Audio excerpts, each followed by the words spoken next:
All right, so given this graph, you have a prettier version on your handout. The question is find the slope symbolically of this line that's coordinating velocity and time. So hopefully you remember your slope equation, which in this case would be a change in velocity over a change in time. Your vertical axis change divided by your horizontal axis change,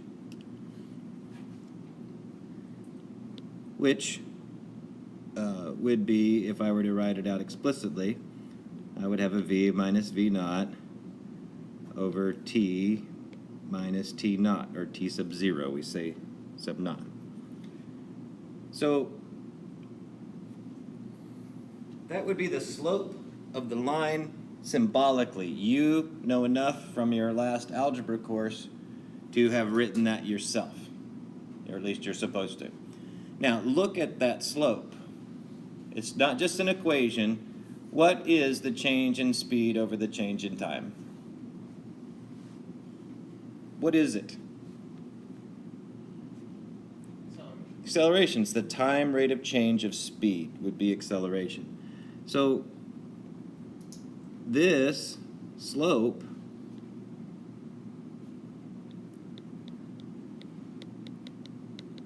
equals acceleration of the object. So the line isn't the acceleration. This isn't a graph of acceleration. The slope of this graph is acceleration. So the appropriate symbol, we did this the other day, would be A, and we could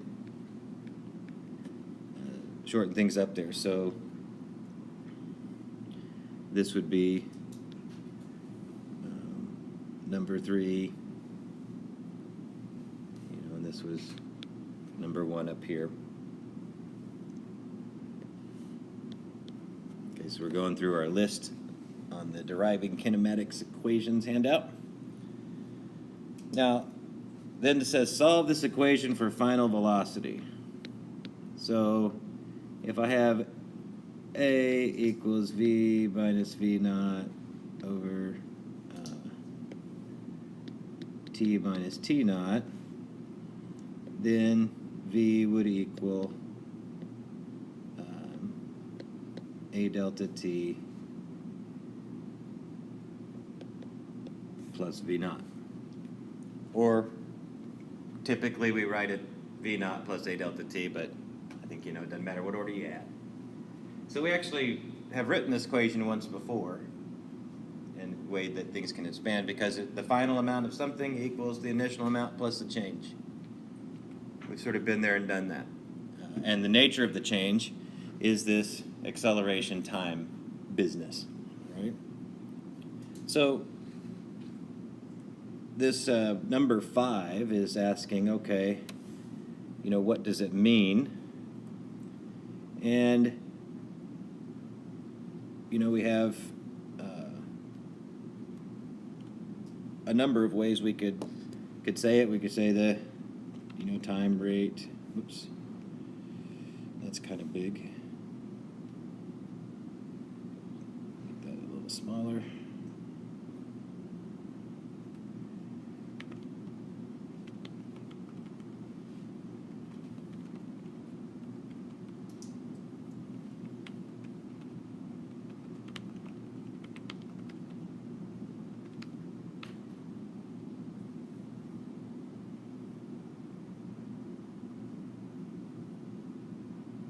Maybe that's something we would say.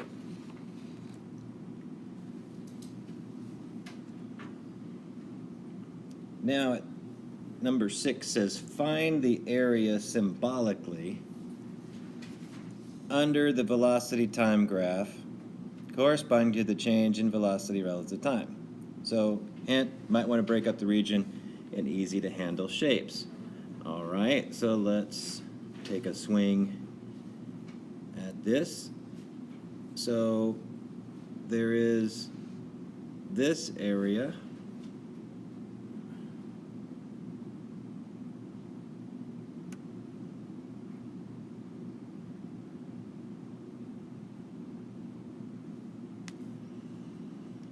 and there is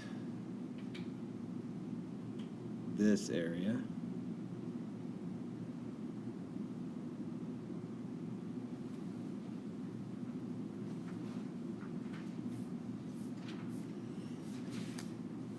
So we're beginning to address what's going on in these areas. So find the area symbolically. All right, so number 6. So let's do, so 6A. What's the area in this? We'll just call it area 1. Symbolically, what would be the area of this region?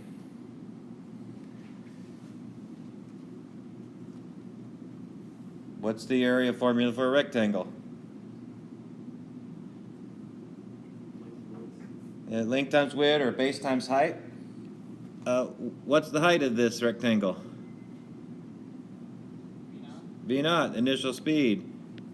The base of this rectangle is delta t. So that's the area of that part. Area 2. What's the area formula for a triangle? Well, it's half a rectangle, right? So 1/2 base times height. What's the height of this rectangle? Table 2, somebody. What's the height of that rectangle? Or I'm sorry, what's the height of that triangle?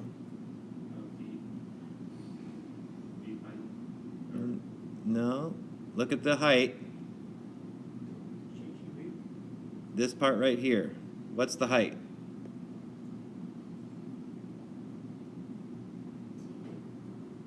Because V would be the height of the triangle and the rectangle. But the height of the triangle is less than V. Delta V. And the base is still delta T. Let me ask you a question. So this was 6B. So number 6, we've found the area symbolically, at least in chunks. And what we'd want to do is say total area would be A1 plus A2, or it would be V naught delta T plus 1/2 delta V delta T. Right, so this would be number 6 as a final answer. What I've written in white there.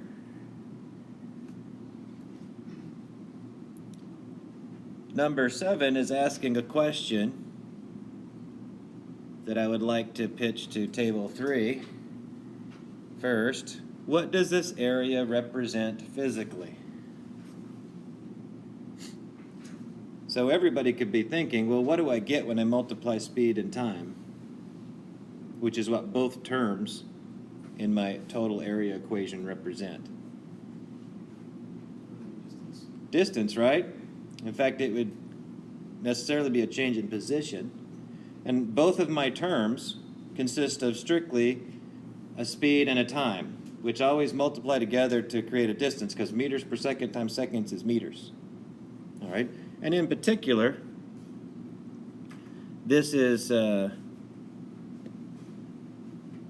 number 7. This is delta S, which I'll use the S this week for position. Notice we use SR for general position changes. We would use XYZ for particular kinds of position changes. So your book might swerve in and out of both. So number 7, I've symbolically said delta S, but it means change in position. We could say, or distance, which is a change of position always involves that, whether it's straight line or not. Okay? So, looks to me like we done made a new equation.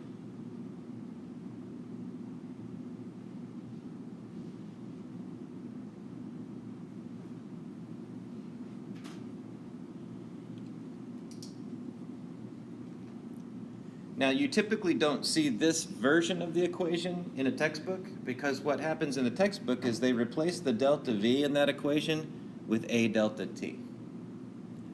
And you would get 1/2 A T squared. Because the delta T multiplies to make it delta T squared. So the textbook version of this equation would be that. However, next week, we're going to solve some one-dimensional motion problems where we'll use this method, and instead of pushing around complicated equations, all we got to do is draw a couple of graphs, compute some area based on the information given, and poof, we get answers without having to mess with these equations. All right? And we'll contrast the difference between standard equation hunting versus what's called graphical analysis, which you can do for one-dimensional motion. All right? So that's number 7. Number 8 would say, how would you update it? And the way you would update it would be, you would take A delta T and put it in for delta V, which means, whoops, this would become delta S is V naught delta T plus 1/2 A delta T squared. So this would be number 8. Cramming a lot onto the screen there. But you have a nice, pretty note page to fill in the blanks with, all right? And you can come back and watch this later, because we're beginning to lay the math on thick at this stage of the course. So here we go. So number 9, characterize the mathematical meaning of this equation in a written statement that does not explain any of the procedural aspects of your derivation. Okay, so this is a difference between science journalism, which would just say, we wrote delta S equals V naught. All right, thank you, we know about that. But what does this equation mean? So let's just break this down simply. Delta S refers to what in English?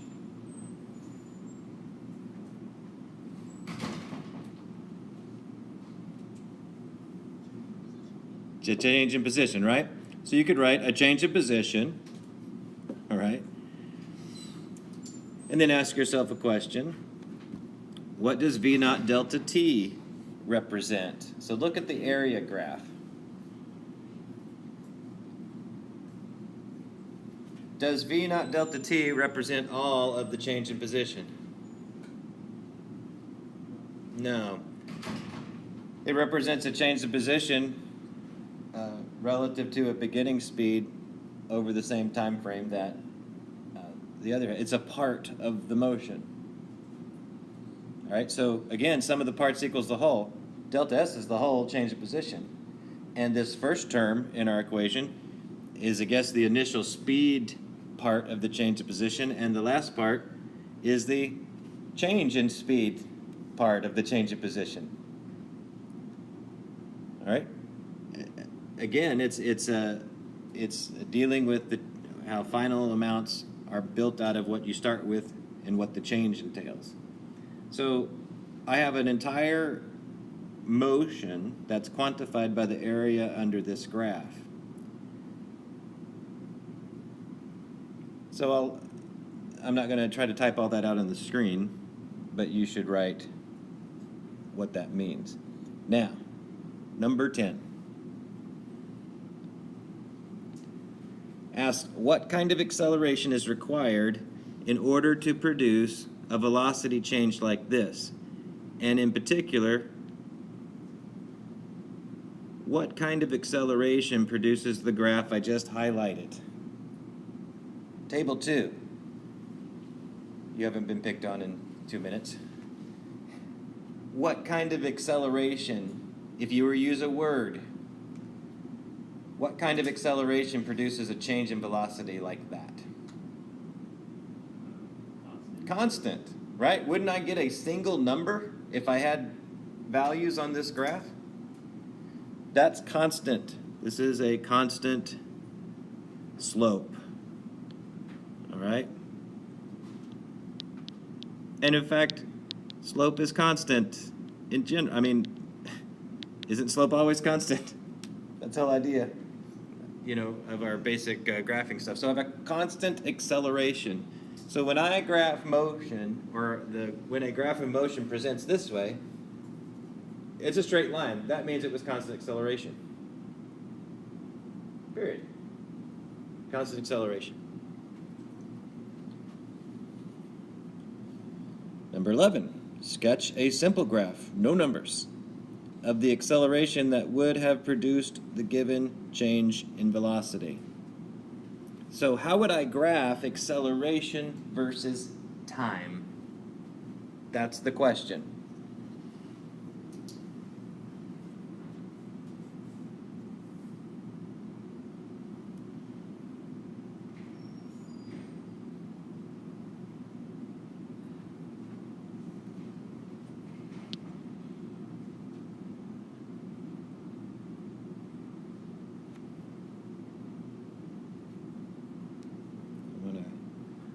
Copy that somewhere, but it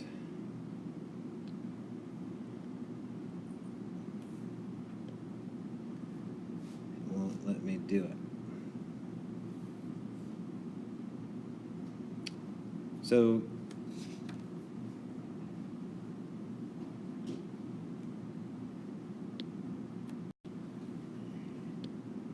if we have velocity time graph that looks like this,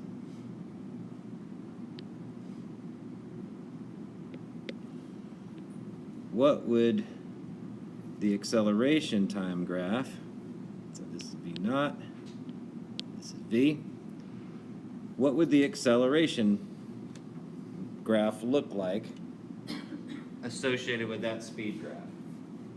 So the slope, so we've determined that the slope of that speed graph is constant. What's another mathematical word that we could associate with that constant slope? Look at where it's at on the vertical axis. Look at the direction. Think of a number line.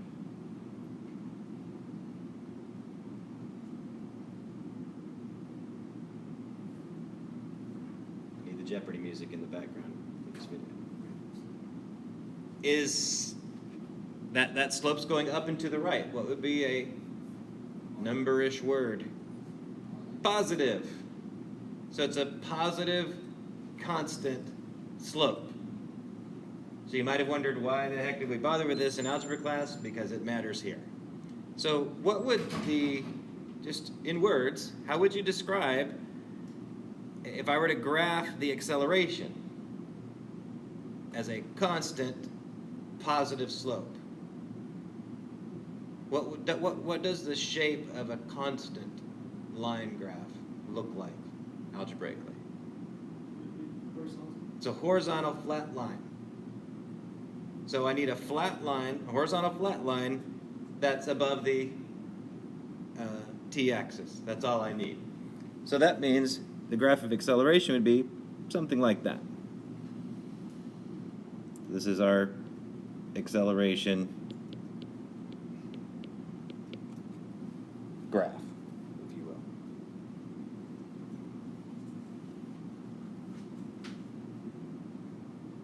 So if our velocity graph had been a flat line, then this would be a flat line at 0. It would also be constant, but it would be 0. There'd be no acceleration if the speed wasn't changing. So these are the kinds of thought patterns you'll need when we get to analyzing, modeling some problems and using this technique. Right now we're using it to sort of set you up for that, as well as develop a new equation, as opposed to just cart it out with no explanation. All right, so this was number 11 on our graph. Now number 12 is find the area symbolically under this graph for some time interval. So we could impose a common time. That was a perfect dotted line, by the way, perfectly straight. Area.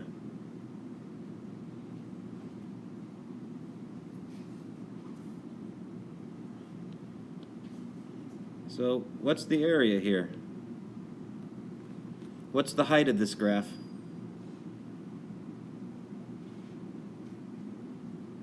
A. And the width of this graph is delta t. Didn't we already find that A delta t was delta v? Which is, you know, this right here and this right here are the same thing. So the area under an acceleration time graph is the change in speed. So, spoiler alert, there'll be a problem where in order to find the acceleration, you'll need velocity time information, which you'll have. Or, in order to solve the problem, you'll need to work it the other way. You'll know the change in speed and want to know the final speed or how long it took or something. And so what we're going to be doing is our approach to solving the problem will start with draw these two graphs empty. Draw a velocity time graph and an acceleration time graph, and then start putting information from the problem onto the graph and then generating new information. That's where we're headed next week for our beginning of 1D motion. Right? So now I hope that you kind of say, oh wow, I can get an equation from a graph. Yeah. If you can compute the area of the shape, and the shape is underneath a graph, then all you need to know is what is the name label for those quantities, and height and width and triangles, rectangles, whatever they are. You have the equation. We just generated the equations a different way than the first time. So remember, we generated the position equation and this change in position and change in speed equations from just first principles, observation. We were totally theoretical in our development of that with the aid of some arithmetic. Now we've taken something you already know something about, straight line graphing, and we developed equations from the graph. So now you have two bases for understanding and believing that those equations are valid. All right, you have a mathematical one, and we have a theoretical, semi-philosophical, psychological one, the first one we did. All right, so that's number 12, I think, right here. So that's the answer to number 12. 13, what does this area represent physically? That's number 13. It represents the change in speed, that area.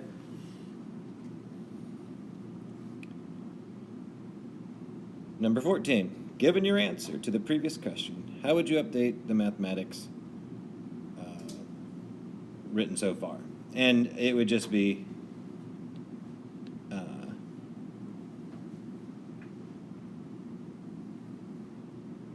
whoops, I need a better color.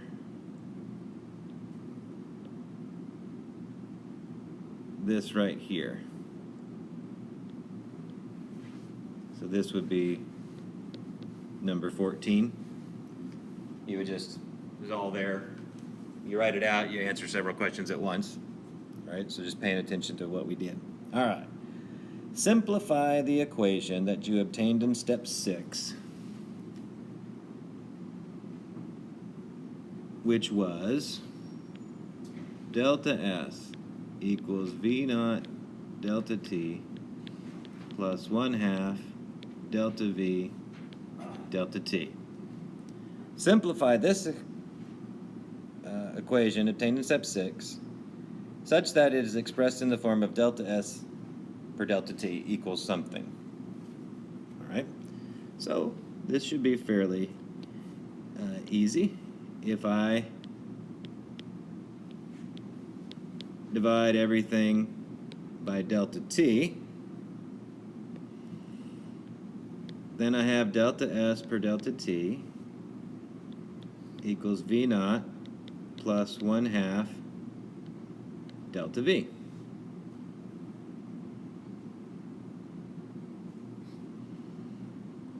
Now, I just want to pause for a second. Remember how I started saying, how is it that the average speed, so if you look on the whiteboard where I wrote v equals delta x per delta t, how is that an average? Okay, well guess what? Now delta s per delta t at least is starting to look like an average because I'm adding something. That it doesn't quite look like the average I'm used to. I need to add a bunch of stuff and divide by the number of stuff, and but all it has going for it now is I'm adding the same kind of stuff, speeds. Right? So now I got to do, so the physics sort of ends here, and now it's a math problem. So v naught plus 1/2 v minus 1/2 v naught. Okay? And then this would turn into 1/2 v minus 1/2 v naught. I'm sorry, plus v naught. Because a whole v naught, 2/2, one of those minus half of those gives me half of those. And so now I'm down to the bottom here, delta s per delta t equals 1/2 v plus v naught. Or you could say v plus v naught over 2. Isn't that an average? It totally is an average. I added 2 speeds and I divided by the number of speeds. Well, this is also delta s per delta t is speed. But delta s per delta t equals this average thing. That's why we put a bar over it, because in statistics, the convention for an average quantity is that quantity's label with a bar over it, b bar.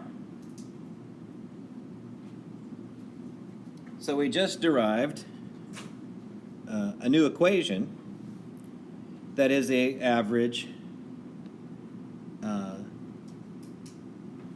speed equation. So that's average speed, or average velocity. All right. But remember, this was our first zeroth law equation, and it's also average velocity. So what I wanted to do, multiple fish were fried in this lecture, all right? We derived an equation, and every now and then we derive equations in physics, right? We did it by a graphical means. We leveraged what you should have been good at from your last algebra course. We used a really basic graphing approach, just it was all symbolic, no numbers. And we derived a new equation that was equal to an old equation, and hopefully made sense out of why in the world would this equation that involves a difference divided by a difference be called an average. And that, at face value, that makes no sense. I can't find anybody that thinks it makes sense to say subtracting 2 things and dividing by the subtraction of 2 more things is anything like average, right? Because it's not, at least in a conventional sense. But it absolutely comes out to be equivalent to an average, something that is clearly averagey. Sorry for the high-tech words. But I want to draw your attention to something else.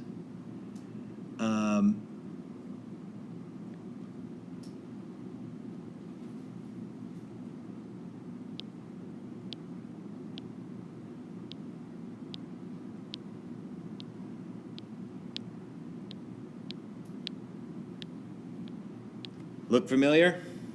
If you go back to the what's an average worksheet, didn't we take a triangular array and bust it down into a rectangular one? And didn't we,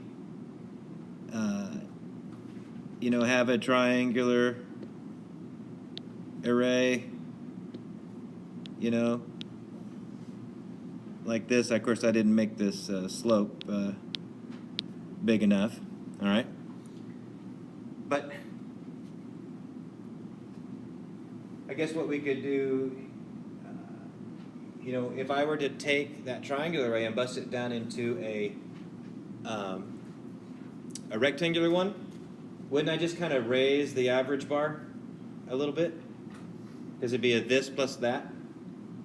And so the average speed would be larger for this constant acceleration speed change that started from a non-zero speed. All right, so the pictures come back to haunt us, so to speak, in this, and there's still that symmetry. It's still the case that, you know, about the middle, you know, there's, you know, this column and this column are symmetric about that one, and this one here, it's still symmetric. That's why it pays off to the endpoints like that, which really correspond to initial and final speeds. Those initial and final speeds under constant acceleration always deliver the symmetry I'm looking for in an average. Right? So I don't expect all that to make sense because I'm, you know, also introducing you to the statistical nature of what an average is. But I need you to not be, or at least if you remember, there was a legitimate reason that that equation on the whiteboard, that this equation here, there's a good reason why that equation is called an average velocity equation. Whether you can rederive it every time or not is another matter altogether. Okay? But just if you have a conceptual foothold, that helps.